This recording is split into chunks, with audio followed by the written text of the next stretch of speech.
What's up, guys? It's Darren. I just wanted to share a little bit about my background and story and how I grew my first business from zero to about 1 million in just over a year.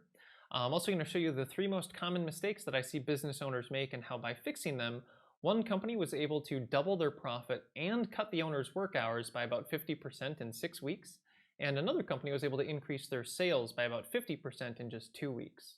So my story really has one major turning point, and it was one particular nice summer evening here in Minnesota. I was running a sales company at the time. This particular day, I was running a training class. So I had just finished running about a 7-hour training for a bunch of new trainees.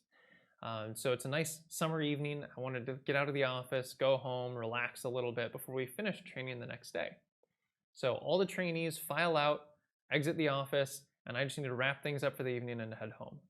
Open the door to the training room, start walking out, and I notice on the right, all of the training materials that the new sales representatives need to get started the following day, none of them are ready. And it's going to take probably about 4 hours to get it all ready, and it has to be ready before tomorrow when they finish their training. Now, that particular evening is actually when I learned my first lesson, the first most common business mistake that I see people make. So what is the lesson, and what did I do? How did I learn from it? Well, before we get into that, I think it's important that we actually go back to the very beginning and learn, how did I even reach this point? And I think it's important to understand my background to understand whether or not you can duplicate this kind of result. Because I've met some people before that are really hyper successful in business, and they talk about like their lessons and the things that they've learned, and I just can't really relate to them. It's like someone who's born and bred for business and sales and marketing. Like they come from this family of crazy business people or something like that, or just have this inhuman level of like intelligence and ability to sell or do business, and it just comes naturally to them. And so I want you guys to really understand, like, can you do it? See, my first job that I ever got, I worked as a cashier at a gas station, and I got fired after about like 3 months because I had a bad attitude. My second job that I ever had, I worked at Cub Foods, and there I was on their clean team. I was basically a glorified janitor. I was the guy that cleaned up, like the broken jars in the aisle and the messy bathrooms and stuff. I did eventually get into sales. Right after I'd finished high school, I got recruited into a sales company.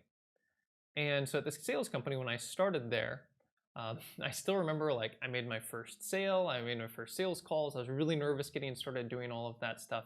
It was definitely a major push to my comfort zone, because prior to that, I was like the really weird, nerdy kid that never talked to anyone. I'd like run through the hallways in high school trying to get to class as quickly as I could, like try not to step on the cracks on the ground and like desperately clinging onto my backpack. Like I was that weird kid. So I decided I wanted something to change. That's why I decided to take this job in sales, because otherwise you look at it, it's just really not a good fit. So unsurprisingly, when I started in sales, I was not very good at it. The company average numbers, they had like an average closing percentage and an average order. I was below average in every factor. But I did make it till the end of the summer, and I just kept working hard that first summer after I got out of high school. And by the end of the summer, my sales results were pretty good, not because I was good at sales, but just because, I decided I had to do it. I stuck with it and I kind of kept working. I didn't have a great work ethic. I'd work really hard some weeks, not hard other weeks. So at the end of that summer, I ended up going off to college, and I decided to continue working the sales job kind of on and off throughout college.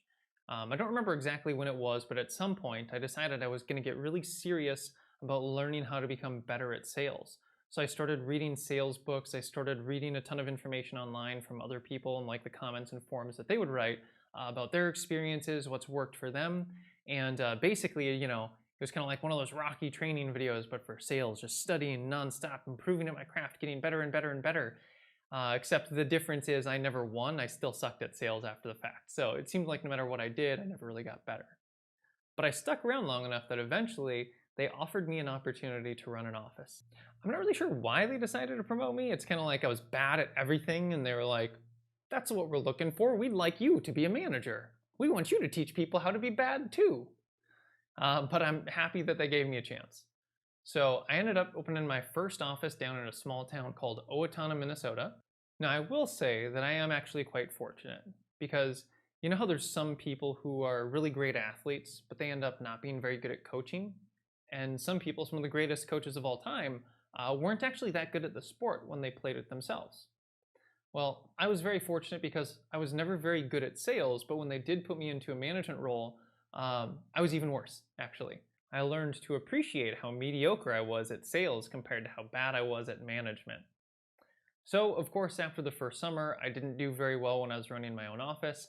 I ended up closing up shop, but I was still determined to stick with it. So, I ended up working underneath our top manager at the time and going to train under him. When I was working under him, I learned a lot about how to actually be an effective leader, how to actually run an office, and really how to run a business. Well, about a year later, he ended up leaving the company, and I got an opportunity to actually take over his office. So I did. I took over his office, and we ended up doing just shy of $1 million in the first year. So things were great. But the problem was that I was working probably 80-hour weeks on average. I was burning out. I was getting tired. So I hired some assistant managers to help lighten the load. But they didn't really know what they were supposed to be doing all the time. There was this one time where I was actually running a training class, and partway through the day, one of the assistant managers who was supposed to, take care of everything for the day popped his head in. As I'm in the middle of training, he looked over at me. He's like, "Hey, Darren, are you good? Can I go yet? Can I go home?" And of course, the trainings are always kind of long. I'd been in my training room working with these new sales reps the entire day. I had no idea what needed to be done or what didn't need to be done. So I said to him, "Yeah, absolutely no problem. Have a good one." And so he left. I finished the training. The trainees left for the evening on this nice summer Minnesota evening when I wanted to go home and relax for the rest of the night. And that's when I noticed all of the supplies not being taken care of for the new sales reps. So, as the business owner, I knew I needed to have things ready for the sales reps the next day to get started. So, I sat down and I started working on putting together all of the office supplies that they needed. And as I was working on it, that was really the breaking point and the turning point for me. I decided something had to change, but instead of getting mad at my assistant manager, I realized, he did pop in and he did ask if he could go yet. He does want to help. He just doesn't know how to do his job properly yet. And that realization led me to the first mistake that I commonly see business owners make, and it is doing it all themselves. Some people, it's because, like me, they just haven't trained their staff properly yet. And for others, it's because you don't want to let go of the work. Maybe you started a bakery because you used to work for someone else as a baker, and you're like, well, I know how to bake, I can start a bakery. So you start this business and you still do the work. Or maybe it's you start a business as a dentist because you went to school for dentistry and now you're starting a clinic. But now you're doing the dental work.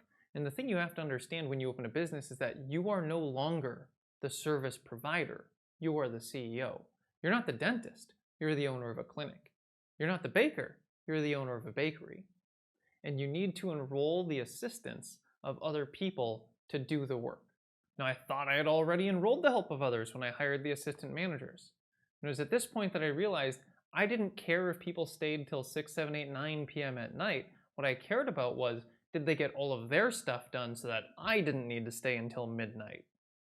And so what I did is I put together something called a schedule execution document, basically a to-do list each day for what the assistant managers needed to get done in order for them to go home for the day.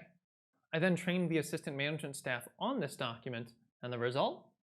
Well, a couple of months later, the assistant managers were getting everything done. They never had to ask me to leave or what they needed to get done.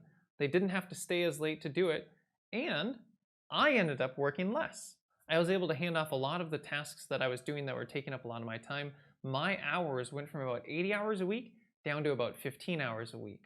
And you may be wondering, well, Darren, then the sales results must have taken a dive since you were working less, because obviously everyone does less good of a job than the business owner themselves.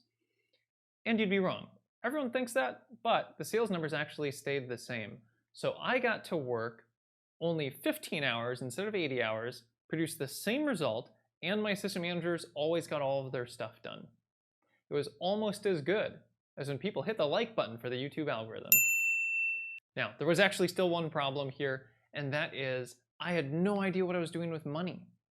I didn't understand the basics of finance at the time. I saw a lot of money coming in and out of my bank account, but I didn't really understand where it was going or how much money I was actually profiting. And that is the second most common business mistake that I see people make. Not knowing how much money they're making or focusing more on the revenue than they are focused on the profit. Because remember, it's not about what you sell. It's not about what kind of revenue you generate. It's about what you keep. It's about what income you make. So knowing that that was a weak point of mine, I decided I needed to fix it. I needed to figure it out. So I actually closed down my office to return to school, and I decided I was going to go get a degree in finance and teach everyone how to keep more money in their business. I started learning finance, but I found it wasn't really that practical for me from a business standpoint, because it was all about balancing your books and balancing your ledger, and it wasn't really about how do I actually keep more money. I also found out that I hate finance, and I really didn't want to do something that I hate for the rest of my life, so I changed again. I switched my major from finishing a degree in finance to finishing a degree in computer science, which was the first thing that I ever wanted to do. So I finished my degree, and I went and got a job in something called business intelligence, or BI for short. Basically, I'd go in, I'd look at their data, put it into reports, and help them make strategic decisions on how they should be moving forward in their business. I worked for a credit card company, and we added about $1 million of profit to their bottom line every year.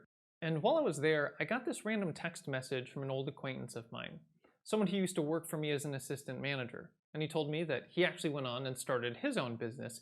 He was running an appliance repair company now. And I was really happy for him. I asked him how it was going, and I found out that he was working 100 hours a week at the time. It was just like flashbacks, like PTSD from when I ran my first business. And I thought, well, this is a friend of mine, an old friend, an old acquaintance.